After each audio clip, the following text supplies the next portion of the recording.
guys, in this video I'm going to outline how to use Zoom to set up your online learning platform. So first of all, you're going to type in the URL zoom.us/download, and once the web page has loaded, you're going to click on the download button for Zoom client for meetings. Now, depending on where your file has been saved, you'll have a .exe file Zoom installer. You double click on this to set up your Zoom application. You will see that a Zoom shortcut is created on your desktop. By double clicking on it, you will open the Zoom application. Now, the Zoom application requires you to sign up for an account. So right now I'm going to sign out on my account. So you can either sign in with a Google account that you have. You can sign up even with Facebook, or you can create a new account if you don't have Google or Facebook account. Maybe you have Hotmail account. So I'm going to sign up using my Google account.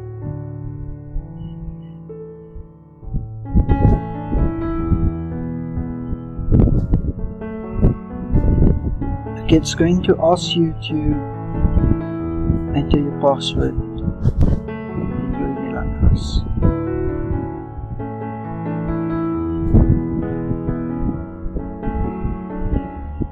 Okay, once it's done, you can have a pop window, or you can click on the launch Zoom button. So I'm just going to cancel it because here I'm going to click on the Zoom button to open it. You're going to say it's going to do connecting to Google. Now, in this tutorial, I'm going to go through the different functionalities of Zoom and how you can use them. First of all, you need to understand whenever you're starting the Zoom application and you're going to host a meeting as educator or teacher, you have what is known as a PMI, which is a personal meeting ID.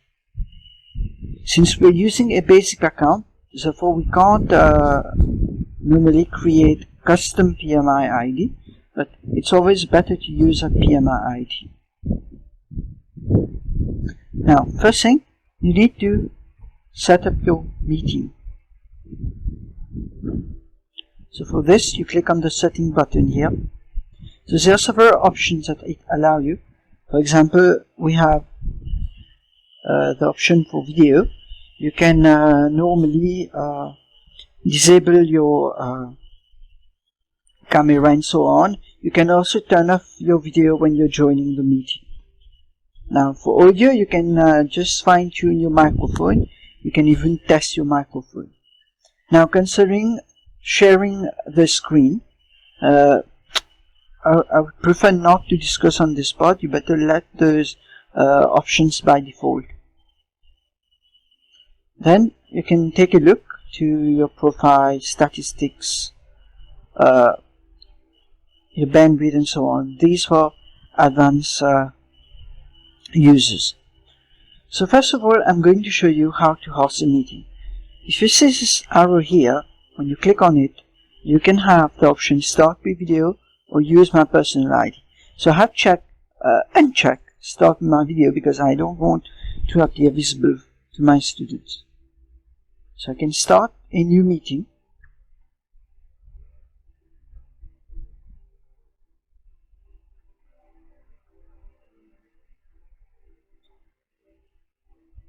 Now, there's a few important things. Depending on how you have created your meeting, you have several options that you can do to invite your student.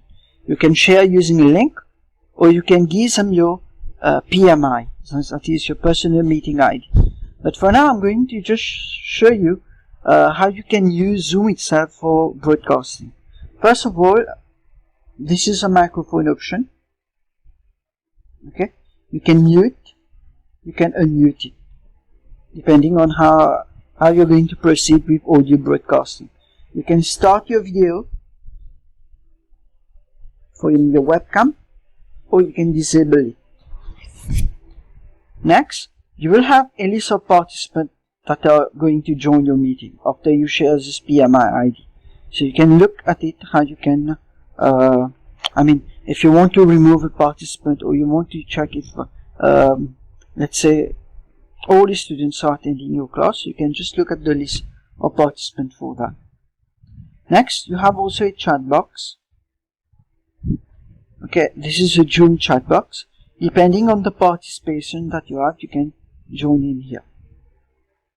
Now, let me come up till I'm going to discuss about screen sharing. Right now I'm live in a meeting, but now I need to be able to share the screen. Now, it depends on how many participants or how many hosts you have. For now I have set it an option, one participant can share at a time. That is, me who is going to participate each time by sharing my screen. Next, you have some advanced sharing option. Who can share? It's always better to set it as the host, the educator, and one participant at a time can share. Now, what can you do with Zoom? Zoom is just a video broadcasting tool. One of the main options is screen sharing. So if I share a screen, I have all those different options. First is maybe I want to share my whole screen, or I want to share a particular program that is open, maybe a PDF document or whatever. So here I'm going to use a screen.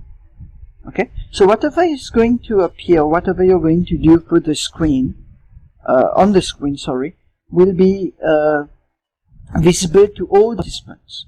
I'm going to show you how you can ask your participants, your students, to join in using the meeting ID. But for now, this is about screen sharing. Now, there are several advantages when you are using screen sharing. First of all, you can quickly open a video on YouTube itself, play it. It will be broadcasted to your students. And at the same time, you can open a PDF document and share it to your students, discuss at the same time. Now, one of the important features, that's screen annotation. Screen annotation helps you to highlight important concepts on your screen, just like a whiteboard. As you can see here, I can circle, I can draw, depending on, and I can just clear all of these. So these are known as screen annotation. Now, be very careful with screen annotation. You have to disable participant annotation. Otherwise, what will happen is all your students will have a tendency to normally draw on the screen. Now, it will obviously happen that your students are joining in from the first time, and you will see noises coming from their surrounding. So it's always better to mute all the students from there. Next, Zoom is one application you can use, but you can use several other applications to make it more coherent with it. For example, if I have a WhatsApp desktop application installed on my computer, so I can ask my student to WhatsApp those answers, and then I can normally discuss those answers right away. Now, there are several other applications available for use. Maybe you have come across Google Classroom. Google Classroom allows you to create a classroom of your own. You can invite your students, post notes, and so on. For example, for my grade 11 students, I have created a classroom. They are currently using it, and I upload all my notes there, all my exercises. Instead of using Office 365, I'm using Google Classroom to implement them. So I've already uploaded all class and highlights them, or maybe do some screen recording and just upload them or dump them on Google Classroom. They can use it. Now, you can also use Google Drive or any other application. But like I've said, on WhatsApp there are several ways of using Zoom.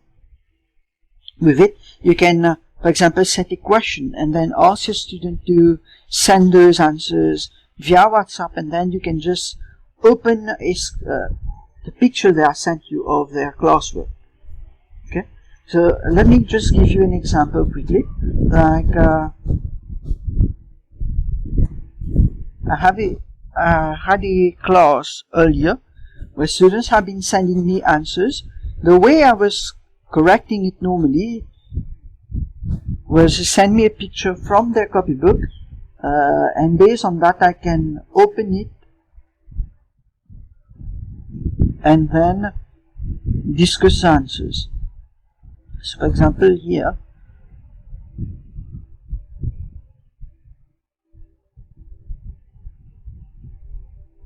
so these are answers that have been set by my student. You have WhatsApp has a desktop version for itself. This was a question on binary, so you can zoom in, you can use screen annotation if you want. You can use screen annotation if you want from Zoom itself to annotate. Okay, for example, you believe that this is wrong, you just put a cross for them. Okay, so these are important features of Zoom. So I'm just doing this live video just to help those who are in need. If you don't know how to use a Zoom application, it's a very wonderful tool.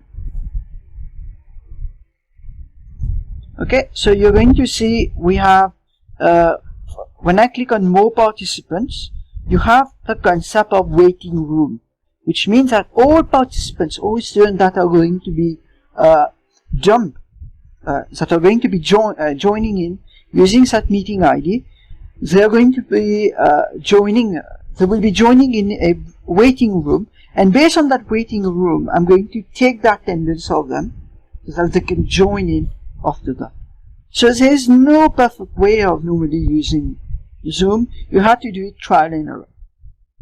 You can mute participant automatically on entry. You can disable a particular participant, the video camera, the microphone, and so on. Now, I'm going to stop sharing it. Each time I don't want to share my screen. To end the meeting, I'm going to click on End Meeting for All.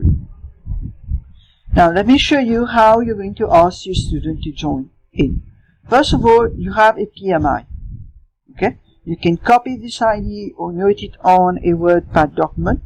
Then, when your student, whether they have downloaded the Zoom cloud meeting application on their mobile phone, or they are using it on their laptop, they will need that PMI. So first I'm going to click, you will have to ask your student to do it this way. I'm going to join a meeting, and then I'm going to enter a meeting ID. Now I have two options: do not connect audio, turn off my video. It's always better to ask your student to tick these two. Okay? We like to preserve privacy and so on. So then you just enter your meeting ID, a name that you want. It's better you ask them to enter their full name when you're joining in. Okay? And then after joining in, you'll have to administer them from your own panel where you're hosting meeting for your students. Now, there are several things you can do. You can create a group of students. For example, you have 4 or 5 students. You can group some in one category. For that, you'll have to create or add contact. You add their email address one by one. Okay, this is one way. And I know it's quite hectic. You'll have to find the mails one by one. But the Zoom ID and sharing the Zoom ID with them is enough to get the job done. Thanks for watching, and I hope this video will be helpful.